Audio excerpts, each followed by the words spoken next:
Unggahan terakhir bos rental mobil sebelum tewas ditembak pelaku penggelapan mobil. Inilah unggahan terakhir Ilyas Abdurrahman, bos rental mobil sebelum tewas ditembak pelaku penggelapan mobil. Diketahui, Ilyas Abdurrahman, 48, bos rental mobil tewas ditembak komplotan pelaku penggelapan mobil di res area KM 45 Tol Tangerang Merak arah Jakarta, pada Kamis, tanggal 2 Januari tahun 2025. Sehari sebelum tewas, bos rental mobil masih aktif mengunggah aktivitasnya. Hal ini dibagikan lewat Instagram miliknya @ilyasabdurrahman99 pada awal tahun 2025, Rabu, tanggal 1 Januari tahun 2025. Dalam unggahannya, Ilyas tengah merekam video di tempat usahanya Makmur Jaya Rental Mobil. Ia pun berharap usahanya di tahun 2025 ini makin maju dan sukses. Semoga tahun 2025 ini maju dan sukses, Makmur Jaya is the best, ungkapnya.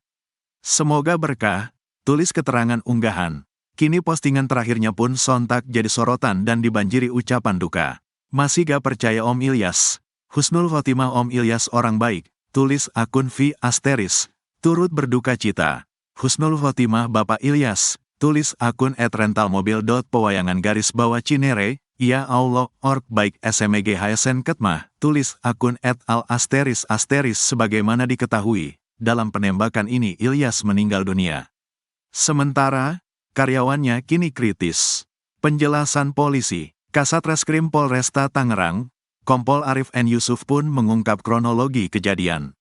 Insiden penembakan tersebut bermula dari mobil Honda Brio berwarna oranye yang dirental. Ilyas Abdurrahman bermaksud melacak mobil tersebut yang diketahui berada di Kabupaten Pandeglang. Ketika ingin menghampiri mobil tersebut, kendaraan tersebut melaju kencang, kata Kompol Arif N. Yusuf dikutip dari tribunbanten.com. Kemudian Ilyas bersama 7 orang rekannya kembali melakukan pelacakan dan diketahui mobil tersebut berada di Jalan Tol Tangerang Merak. Mobil Expander yang dikendarai korban dan mobil Brio yang disewakan tersebut sempat terlibat aksi kejar-kejaran.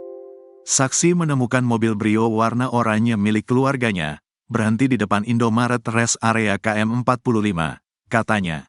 Namun nahas, saat korban akan mengecek mobil tersebut, pelaku tiba-tiba menembak secara brutal dan melukai Ilyas dan R. Akibat insiden ini, korban Ilyas, meninggal dunia dan jenazahnya dibawa ke RSUD Balaraja untuk dilakukan pemeriksaan forensik oleh dokter Polda Banten, jelasnya.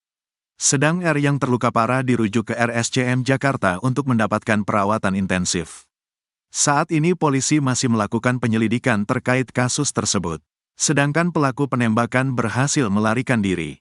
Kami terus melakukan serangkaian penyelidikan secara komprehensif, ujarnya.